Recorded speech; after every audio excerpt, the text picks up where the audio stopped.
Merci d'être sur la télévision. Là-bas, et poursuivre le journal de ce jour, vendredi 19 avril 2019. Mesdames, Messieurs, bonsoir et bienvenue à tous. Débutons ce journal avec de la sécurité. Les membres du comité défense et sécurité sur la situation sécuritaire dans la région du lac Tchad et du Bénin sont en conclave à Niamey depuis ce matin. Dans l'agenda de la rencontre trimestrielle initiée par les chefs d'État et de gouvernement des pays concernés, c'était en décembre 2018. À l'ordre du jour, faire le point de la lutte contre Boko Haram dans le lit du lac Tchad. Précision dans cet élément. Cette rencontre de Niamey intervient à un moment où la situation sécuritaire se dégrade dans les pays du bassin du lac Tchad, particulièrement dans la région de Difa, où au moins 21 attaques ont été menées par Boko Haram, faisant 88 morts courant le mois de mars dernier, selon OCHA. Donc cette réunion vise à faire le point de la situation sécuritaire actuelle dans le lit du lac Tchad. Notre réunion de ce jour trouve tout son sens suite à la recrudescence des attaques du groupe terroriste Boko Haram contre les positions de nos forces armées et contre les populations civiles. Et surtout la volonté et la détermination de nos chefs d'État d'y mettre définitivement un terme. C'est donc pour faire le point de la situation sécuritaire actuelle dans le bassin du lac Tchad et notamment de l'opération en cours qui a pour nom de code Tchintafki que nous nous réunissons. Entre autres points inscrits à l'ordre du jour de la rencontre d'aujourd'hui, figure aussi l'examen du soutien additionnel de l'Union africaine, en partenariat avec l'Union européenne, matérialisé par la mise à disposition d'un système ISR de mobilité aérienne et de commande, contrôle, communication et système d'information C3IS, ainsi que la construction de l'état-major de la force multinationale mixte et des postes de commandement des secteurs, notamment les secteurs 1 et 4. De leurs interventions, le secrétaire exécutif de la commission du bassin du lac Tchad CBLT et le commandant de la force multinationale mixte se sont tous réjouis des résultats très encourageants que les soldats de la force mixte sont en train d'enregistrer face à l'ennemi Boko Haram, notamment dans les pays concernés, à savoir le Niger, le Tchad, le Cameroun et le Nigeria. Des pays constamment endeuillés par les éléments de Boko Haram qui ont également provoqué le déplacement des millions de personnes de 2009 à 2019.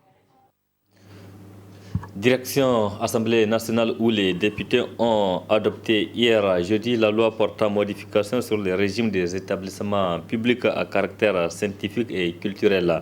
Le syndicat des enseignants, chercheurs et chercheurs du supérieur SNEX a réagi ce matin à travers une déclaration. Tout en fustigeant cette décision, le SNEX entend poursuivre le combat. Précision dans ce reportage signé Mariama Christine Barmo et Chebou Guissou.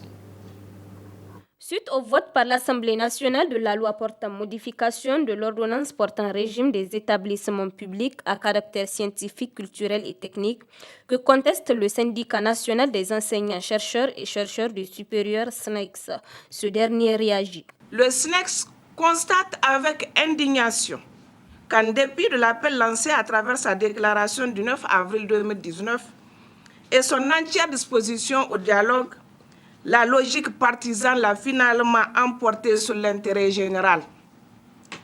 Le SNEX relève qu'en lieu et place d'un débat constructif sur les universités publiques du Niger, certains acteurs politiques se sont évertués à entretenir une campagne de dénigrement et d'intoxication, allant jusqu'à ignorer la place honorable et vérifiable qu'occupent nos institutions universitaires dans l'espace CAMES.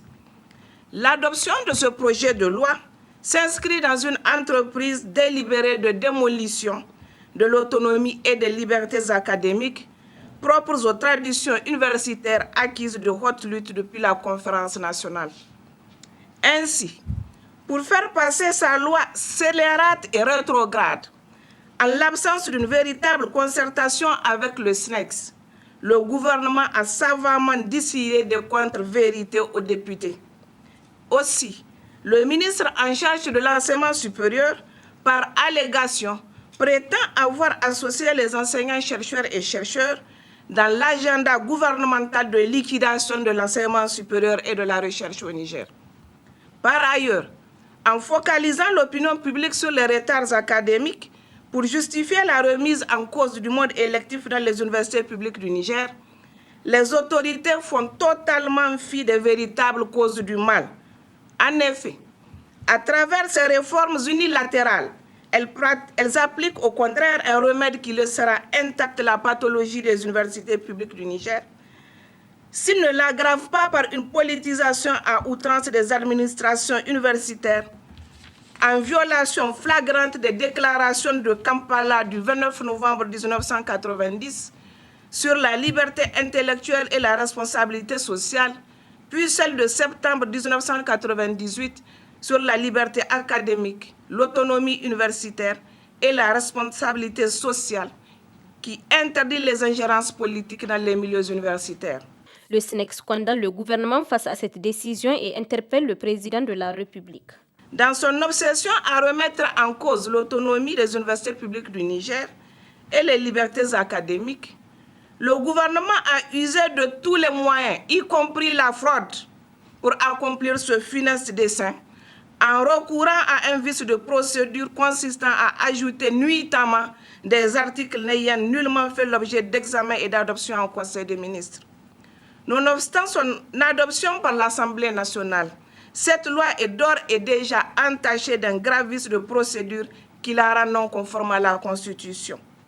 Le SNEX demande au président de la République, garant du respect de la Constitution et des engagements internationaux auxquels le Niger a souscrit, de renvoyer ce texte en seconde lecture, en tout état de cause.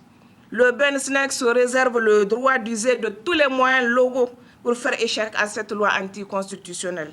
Le SNEX condamne ce passage en force et tient le gouvernement pour unique responsable de la déstabilisation des universités publiques du Niger. Par ailleurs, le syndicat reste déterminé à poursuivre la lutte tout en réitérant sa disponibilité au dialogue. Des réactions après le vote de la loi sur la nomination des recteurs dans les universités publiques du Niger, il y en avait eu. Celle-là de l'Union des étudiants à l'université Abdou Moumouni de Niamey-Younoun et du collectif des organisations et associations de défense des droits à l'éducation en Kodaye. Des réactions résumées ici par Ismaël Moumouni et Cheb Guissou. 135 voix pour, 28 contre et 2 abstentions. À travers ce vote, la représentation nationale vient ainsi d'approuver la décision du gouvernement de nommer les recteurs et vice-recteurs des universités publiques du Niger, UPN. Un vote approuvé par le collectif des organisations et associations de défense des droits à l'éducation, COAD.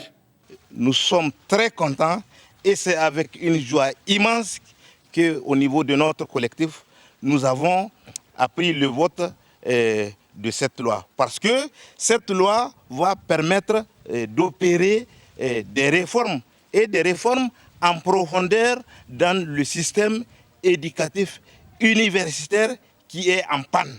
Parce qu'il faut se dire la vérité, notre système éducatif universitaire est en panne. Et il faut qu'on fasse ces réformes-là. Dieu merci, nous avons eu un ministre très dynamique, très compétent, très sage, qui a su vraiment aller vraiment au bon port avec cette loi. Pour l'Union des étudiants à l'université Abdou Moumouni de Niamey, le débat a été fade à l'hémicycle. Néanmoins, elle invite le gouvernement et le syndicat national des enseignants-chercheurs du supérieur à un dialogue. Il y a eu un débat à l'Assemblée, aussi laconique qu'un débat de l'école primaire, parce que nous n'avons pas pensé que la représentation nationale n'allait pas se donner du mal afin de déchiffrer avec plus d'éloquence, plus de pertinence la problématique qui leur a été posée, notamment ce projet de loi qui devait caractériser la réforme sur l'enseignement supérieur. Malheureusement, le débat n'était pas à la hauteur de nos attentes, mais le résultat étant, le vote a eu lieu, la majorité a voté pour l'adoption de ce projet de loi et le président aura son mot à dire autour de cette question. C'est que nous espérons autour de cet embroglio qui caractérise l'enseignement supérieur au Niger, c'est que du côté du SNEX et du côté du gouvernement, qu'il y ait du bon sens pour permettre aux étudiants nigériens de pouvoir continuer à suivre leur cycle normal. Parce que s'il n'y a pas ce bon sens, si entre eux, des adultes, au-delà de toute charge responsable que l'État du Niger leur impose, il faut qu'il y ait quand même du bon sens dans les relations pour savoir que des fois, quand on met son ego en avant, on sacrifie l'intérêt, pas seulement de sa communauté, mais l'intérêt supérieur de la nation. Ce sont les étudiants qui payent le lourd tribut de ce bras de fer qui oppose leur ministère de tutelle et le SNEX. Cette situation va davantage engouffrer les UPN dans la tourmente. Après 10 jours de détention dans les locaux de l'école de la police nationale, les élèves arrêtés lors de la manifestation des scolaires à Niamey le 9 avril dernier ont retrouvé leur liberté, mais après avoir remboursé ce qu'ils ont cassé en payant notamment des cautions. De son côté, la section lycée et collège de Niamey pointe du doigt les autorités comme seules responsables. Reportage à Hamza Sakou et Halidou Bourema. 87 des élèves ont été interpellés dans les locaux de la police suite à la sortie des scolaires le 9 avril dernier pour manifester leur mécontentement contre l'interdiction des cours de soutien au niveau secondaire décidée par leur ministère de tutelle. Ces élèves ont été libérés hier après avoir payé des cautions. La libération de nos camarades, nous avons constaté avec désolation de la part du procureur l'amende qui a été faite au niveau de nos militants parce que les militants ont payé parce qu'ils ont été arrêtés. Et le procureur dit d'après l'article 13 de la Constitution, forcément les biens publics sont sacrés. Toute personne morale ou physique qui détruit ces biens doit les rembourser. Mais nous, il faudrait qu'on rappelle un peu de l'histoire. On retourne un peu en arrière pendant 10 ans. Ces mêmes autorités qui sont à la tête de ce pays, ils étaient en opposition. Et quand ils étaient en opposition, ils ont cassé, ils ont brûlé. Est-ce qu'on les a dit de payer? Personne ne les a dit de payer. Et la société civile a l'habitude de casser, de brûler. Est-ce qu'on les a dit de payer? Mais nous, des pauvres scolaires que nous sommes, on nous a imposé, on nous a... C'est-à-dire, il n'y a pas ce qu'on ne nous a pas fait. Torturer moralement juste pour que nos camarades soient libérés, il faudrait qu'on paye. Mais nous disons qu'il faudrait que cela s'arrête. Ça là, ça ne peut pas résoudre le problème des scolaires. Donc vraiment, c'est le lieu de dire qu'il faudrait qu'on arrête ce genre de pratiques. Traités de tous les noms par les autorités de la ville de Niamey, les scolaires réaffirment que l'étiquette qu'on l'école ne leur ressemble pas et qu'ils ne demandent que juste d'être dans leurs droits. Il faudrait qu'on fasse un rappel parce que nous avons suivi avec désolation l'interview et le point de presse animé par ces autorités et tout en disant que les scolaires ont cassé, les scolaires ont brûlé, les scolaires ont saccagé. Moi, je tiens à les réitérer devant la presse que c'est faux et archi faux.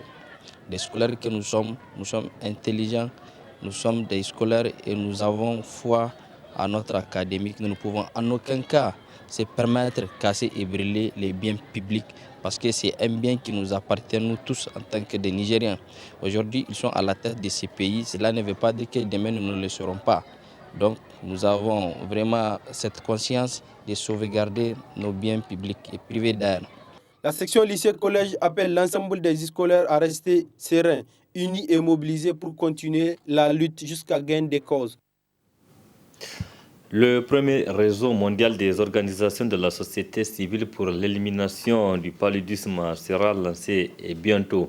Ce vendredi matin, les responsables de la plateforme de suivi stratégique citoyen des politiques de santé étaient face à la presse pour faire le point. Le résumé avec Abdelrazaka Hamidou Léo et Sadou Doumi. Le présent point de presse se tient en prélude à la journée mondiale de lutte contre le paludisme, d'où le slogan « Zéro palu, la société civile s'engage ». Il consacre le lancement du premier réseau mondial des organisations de la société civile pour l'élimination du paludisme. Nous avons donc comme objectif de pouvoir mobiliser chaque fois qu'il y a des besoins, donc l'ensemble de la société civile pour pouvoir mener des activités de plaidoyer donc au niveau national pour améliorer la lutte contre les 3 maladies et les autres maladies au Niger. Donc l'activité ce matin, c'est une activité qui est en train de se tenir en prélude à la journée mondiale de lutte contre le paludisme. et à une conférence qui se tiendra à Paris le 25 avril 2019. Et au cours de cette conférence, au niveau mondial, la société civile projette de lancer les réseaux CS4Me. C'est le réseau vraiment qui est né, une initiative mondiale pour pouvoir atteindre l'élimination du paludisme à l'horizon 2030.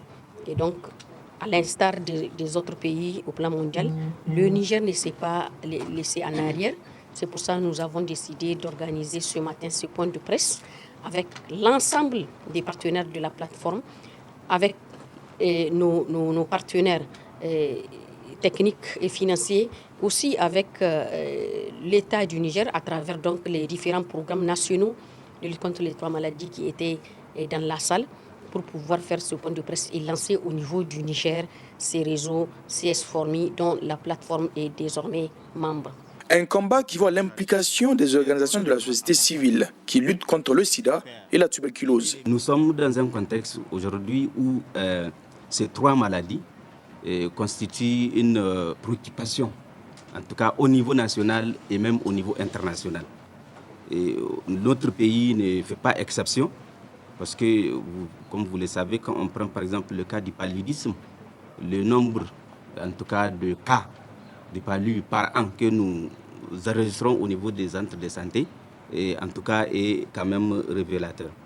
Mais malgré cette situation aujourd'hui qui est peu reluisante par rapport à la lutte contre ces 3 maladies, l'engagement politique de l'État nigérien est quand même une réalité par rapport à ces 3 pandémies.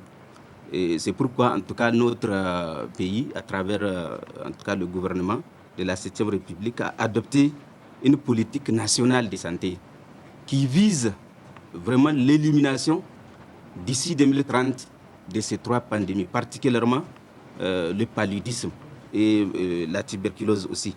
Ainsi, le 25 avril 2019 se tiendra à Paris la cérémonie officielle de la Journée mondiale de lutte contre le paludisme et sera conjointement organisée par RBM pour en finir avec le paludisme, l'OMS et le gouvernement français.